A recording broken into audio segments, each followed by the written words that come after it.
Fala galera, como é que vocês estão? Eu tô muito feliz. Aqui é o Samuel Moreira, pra quem não me conhece. Eu tô muito empolgado, pra falar a verdade.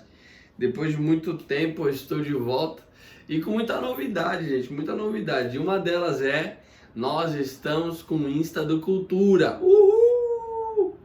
Então, se você não acompanha a gente no Instagram, eu te convido a nos acompanhar. Vou deixar aqui no encarte para você não ter que sair dessa tela. Já vou deixar aqui no encarte. Então é só apertar lá e já era.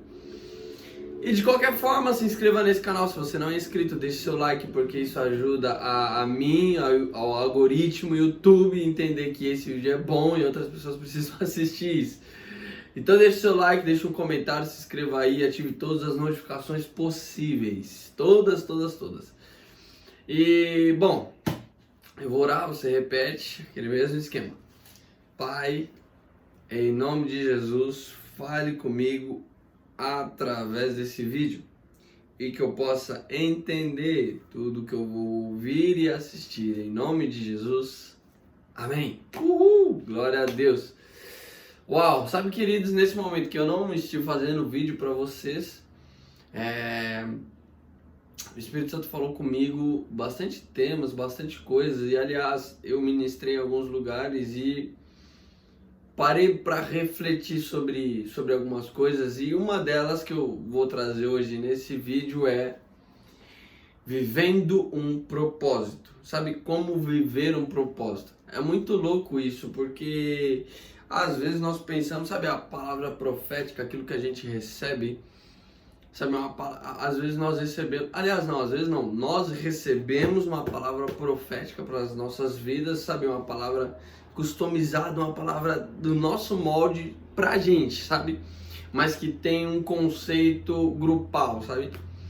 E o que eu vou falar hoje é exatamente sobre isso, sobre as promessas de Deus nas nossas vidas e como nós devemos viver e como nós devemos olhar isso. E o primeiro ponto, eu não vou ler essa história, mas se você quiser estar lá em 1 Samuel, que é a história de Davi. Você vai entender ali que Davi ele foi chamado para ser rei, mas de imediato ele não foi um rei. E a promessa dele, agora o nosso primeiro top, anota aí, foi que a promessa foi para ele progressiva. E eu creio que 99% das vezes a promessa ela acontece de maneira progressiva. Como assim, Samuel? Você precisa fazer uma coisa, depois você faz outra coisa, depois outra coisa, e então você alcança a promessa. E Davi foi assim, ele derrotou um urso, ele derrotou um leão e por fim Golias, e o que tornou dele o rei de Israel, né? Mais pra frente, que ele entrou na guerra e blá blá blá blá blá blá blá. Mas o fato é, a promessa de Davi aconteceu de forma progressiva.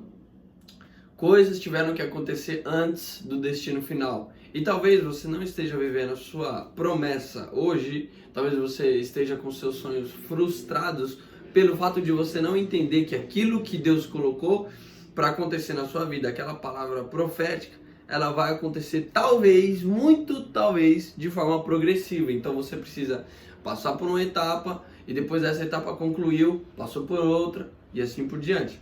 Faz sentido? E um outro ponto, essa eu vou pedir para você anotar e ler comigo. Tá em 1 Samuel, capítulo 14, verso 6. Diz assim: Jonatas disse ao seu escudeiro: venha, vamos até a guarnição desses incircuncisos. Talvez o Senhor nos ajude, porque nada pode impedir o Senhor de livrar, seja com muitos ou com poucos. Uau! Aqui, queridos, Jonatas ele vira para o seu escudeiro, aquele cara que ele tinha que ser fiel nessas horas, porque era o cara que estava com as armas, e ele fala assim: olha, a promessa que Deus tem para mim e para você, ela é fundamental, mas a promessa que Deus tem num plano maior é mais ainda, e isso não vai frustrar os planos de Deus. Em outras palavras, Jonatas estava querendo dizer o seguinte: Deus tem uma promessa para Israel. Então o fato de Deus ter uma promessa para Israel, isso que vai acontecer agora, essa guerra, não vai definir isso que Deus tem com Israel. Faz sentido? Ou seja, se Jonatas e o escudeiro dele morresse, Israel não seria tocado. Porque ele fala, seja com muitos, seja com poucos, Deus vai livrar. Ou seja, Aquilo que Deus tem para você não serve só para você, mas serve num plano grupal. Ou seja, o teu ofício, a tua palavra profética, ela vai servir de auxílio e de ajuda ao próximo.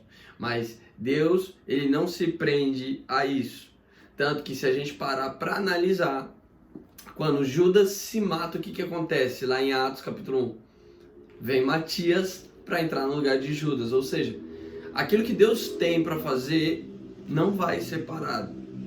Mas para eu fazer a minha parte, eu preciso entender que a minha promessa talvez vai ser progressiva e que ela é fundamental para um plano global. Faz sentido? Então esse é o nosso devocional. Reflita um pouco nisso. Reflita, sabe, qual que é a tua palavra profética? Sabe, o que você recebeu de especial? E o que você está fazendo para alcançar isso?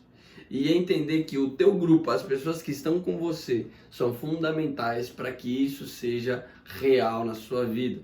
Então, aqui eu posso te dar 3 pontos básicos. O primeiro é, entenda o caminho de Deus. Entenda o caminho que Deus põe na sua vida. E o segundo ponto, ande com pessoas fiéis. O escudeiro de Jonatas. Ande com pessoas fiéis.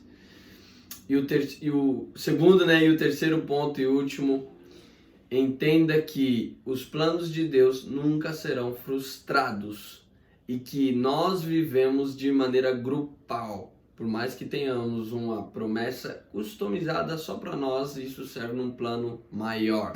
Amém? Então é isso, meus queridos. Não se esqueçam de deixar seu like, deixar seu comentário, ativar todas as notificações possíveis. Todas as notificações, porque é muito importante pra mim, meu Deus do céu, eu imploro. E seguir a gente lá no Instagram, mano, muita coisa boa. Ah, e deixa eu lembrar, o culto do Cultura Underground já aconteceu, tá bom? Já aconteceu e ele tá aqui, tá na live aqui, nesse canal. Se você saiu aqui, pum, cai lá, assiste lá e você vai ser cheio do Espírito Santo, que eu tenho certeza absoluta. Bom, acho que eu já falei muito. Essa semana ainda tem mais um vídeo. E para terminar, o que te falta para viver uma vida mais leve?